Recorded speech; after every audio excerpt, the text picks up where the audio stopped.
Okay, here we are, Carroll Payne 73 PalmView Forest Drive, to do a range of tasks, starting with a general cleanup in this area of the low growing weeds. The cabbage tree palm here will take about ½ metre of stalks off, so that driving through here is much easier. Coming through here next, yeah, so over here, just the heliconia, all the dead debris, general tidy up in that area to neaten its appearance. There's a dead tree here that we're just going to lop off at basically fence height. There's another one here that we will do. There's a macaranga there that we can just pull out so that it doesn't regrow, or two of them.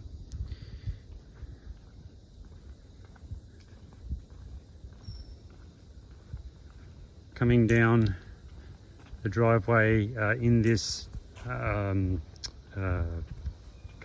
whatever you want to call it, whatever rubbish is there, we'll take that off to the tip. The lily pillies here, we're going to take them down to about 1.7 metres high, so that they can be maintained in the future. The timber edge that's all the way along here, and then just the first metre or so before it tucks under the Xanadu where you don't see it, thicker, 150mm high cotton steel edging there, and then all the way along to this point here.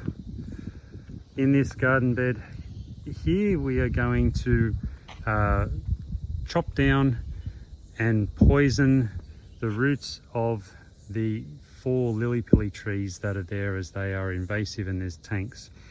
In the place of here, we're going to do a makeover, which is in sympathy with all of the other garden that's here.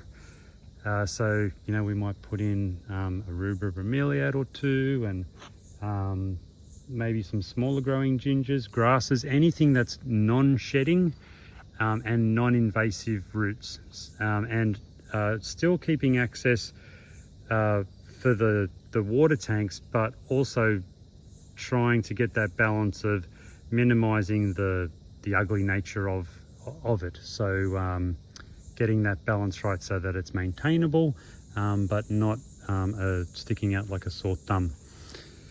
Moving over to here, maybe a few of the Bismarck lower branches will come off.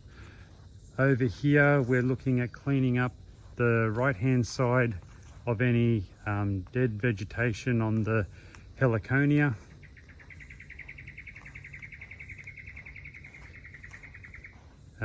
Moving into up the back, we need to put in a drainage system. There is an easement all the way over on the left hand side, so starting at about where the yucca is, the green yucca, about there, would you say, with the stick above it, that would be about the point where we will start, and we will dig down up to 2 timbers down, depending on we need enough fall to go from here all the way over to there, so we'll need a fair amount of movement. It only needs a tiny bit, so that will consist of a plastic membrane as a liner.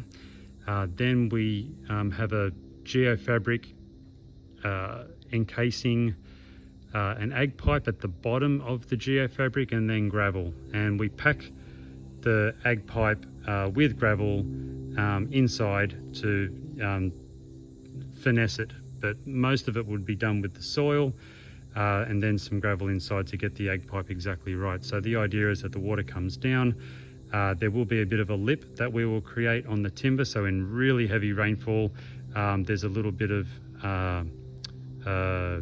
variance or capacity, because the back side of the timber will have plastic membrane on it, so if it does come up in a really big downfall, it's still going to soak through that mulch topping layer, geofabric, and then it'll trickle down through the stones, and then once it hits the plastic membrane starts to come up, it will go into the slots, and then with gravity, because it's on a slope, it will go down and out.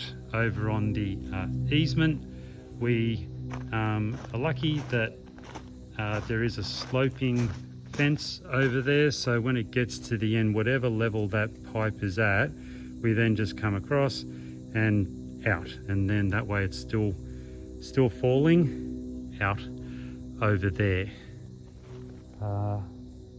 What am I missing, Carol? Okay, yep, these are going to get planted, and all of the fern over here, we will remove all of that.